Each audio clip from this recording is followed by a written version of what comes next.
নমস্কার বন্ধুরা, সোনার কিচেন ঘরে তোমাদেরকে স্বাগত জানাই। তো আজ আমি বানাবো দুর্দান্ত স্বাদের একটা পটলের রেসিপি।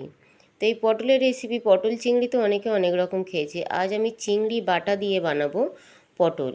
তো এই পটলের রেসিপিটা পুরোটা দেখার অনুরোধ রইল। আর এই পটল রেসিপিটা তোমাদের ভালো লাগলে কমেন্ট করো, লাইক শেয়ার সাবস্ক্রাইব করে আমার পাশে থেকো। যারা এখনও পর্যন্ত আমার চ্যানেলটিকে সাবস্ক্রাইব করেছো তাদেরকে অসংখ্য অসংখ্য ধন্যবাদ। যারা আমার চ্যানেলটিকে এখনও পর্যন্ত সাবস্ক্রাইব করোনি, অনুরোধ করছি আমার চ্যানেলটিকে সাবস্ক্রাইব করে দেওয়ার জন্য আর কমেন্টের সাথে একটা করে লাইক করে দেওয়ার জন্য। তো পটল চিংড়ি বানানোর জন্য এখানে দেখো আমি পটল নিয়ে নিয়েছি। আর পটলটা আমি ছিলকা ছাড়াইনি, আমি গায়ে যে হালকা ছিলকাটা থাকে ওইটা আমি চেঁচে ফেলে দিয়েছি। দিয়ে পটলটা খুব ভালো করে ধুয়ে আমি পরিষ্কার করে নিয়েছি। নেওয়ার পরে এদিকে দেখো আমি গ্যাসের মধ্যে কড়াই বসিয়ে দিয়েছি। কড়াইয়ের মধ্যে আমি সর্ষের তেল দিয়ে দিলাম। সর্ষের তেলটা আমি খুব ভালো করে গরম করে নেব।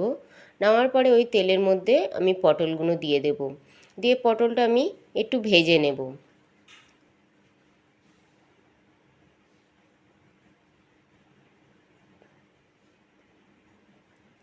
তো পুরো পটলটা আমি তেলের মধ্যে দিয়ে দিলাম। দিয়ে আমি পটলটা একটু নাড়াচাড়া করে নিলাম। এবার এই পটলের মধ্যে অল্প পরিমাণে আমি একটু হলুদ দিয়ে দেব আর অল্প পরিমাণে একটু আমি নুন দিয়ে দেব। দিয়ে হলুদ আর নুন দিয়ে পটলটা আমি একটু ভেজে নেব। তো এখানে দেখো পটলটা হালকা লাল লাল করে ভাজা হয়ে গেছে। এবার এই পটলটা আমি উঠিয়ে নেব। এইভাবে হালকা লাল লাল করে পটলটা ভেজে নেবে, তাহলে কিন্তু পটলের এই চিংড়ি পটলের তরকারিটা খেতে কিন্তু ভীষণই সুন্দর লাগে। তো দেখো পটলটা আমি উঠিয়ে নিলাম। এবার এই চিংড়ি পটল বানানোর জন্য আমি একটা মশলা তৈরি করব। তার জন্য দেখো আমি একটা মিক্সির জার নিয়েছি। মিক্সির জারের মধ্যে আমি একটু পেঁয়াজ দিয়ে দিলাম। ছোট ছোট পেঁয়াজ ছিল যার জন্য আমি দুটো দিয়েছি। আর একটু আদা দিয়ে দিলাম, একটু আমি রসুন দিয়ে দিলাম, তিনটে আমি কাঁচা লঙ্কা দিয়ে দিলাম ঝালটা নিজেদের ইচ্ছা অনুযায়ী। আর একটা টমেটো আমি ছোট করে কেটে দিয়ে দিলাম। এবার এই মশলাটা আমি খুব ভালো করে মিক্সির মধ্যে দিয়ে পিষে নেব। তারপর দেখো ওই পটল ভাজা তেলের মধ্যে আমি একটু কালো জিরে দিয়ে দিলাম আর দুটো কাঁচা লঙ্কা আমি মাঝখান থেকে চেরা করে দিয়ে দিলাম। দিয়ে কালো জিরেটা আমি একটু ভাজা ভাজা করে নেব। নেওয়ার পরে দেখো যে পেঁয়াজ আদা রসুন টমেটোর যে পেস্টটা বানিয়েছিলাম ওই পেস্টটা আমি এই কালো জিরের মধ্যে দিয়ে দেব।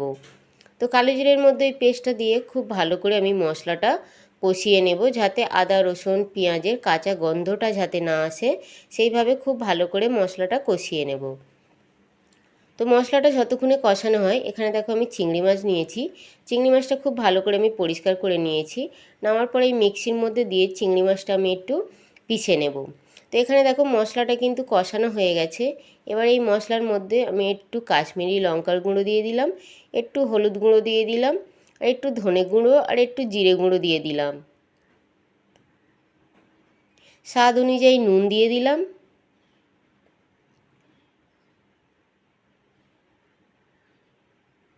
আর অল্প পরিমাণে একটু আমি চিনি দিয়ে দিলাম।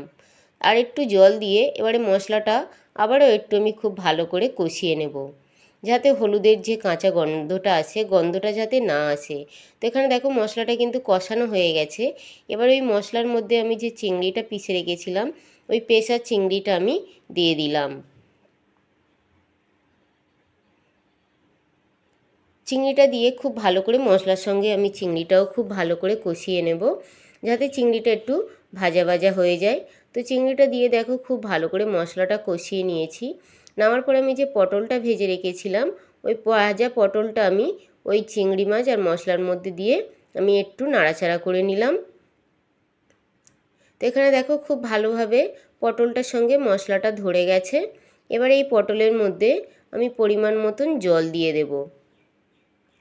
এটা কিন্তু গামাখা গামাখা হবে, তার জন্য কিন্তু খুব বেশি জল দেওয়ার প্রয়োজন নেই। আর পটলটা যেহেতু আগে থেকে একটু ভাজা আছে, যার জন্য অল্প করে একটু জল দিলেই অল্প জলেই হয়ে যাবে। তো এখানে দেখো জল দেওয়ার পরে বেশ কিছুক্ষণ আমি ফুটিয়ে নিয়েছি। নেওয়ার পরে দেখো কতটা গামাখা গামাখা হয়ে গেছে। তো আমি আর একটু জলটা শুকিয়ে নেব, তাতে কি হবে পটলটার যে চিংড়ি মাছের তরকারিটা খেতে কিন্তু আরও ভালো লাগবে।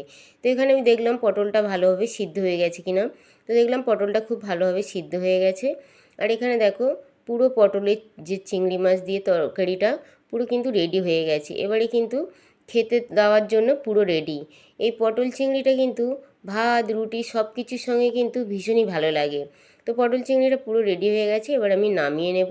তো এখানে দেখো খাওয়ার জন্য কিন্তু পুরো রেডি হয়ে গেছে।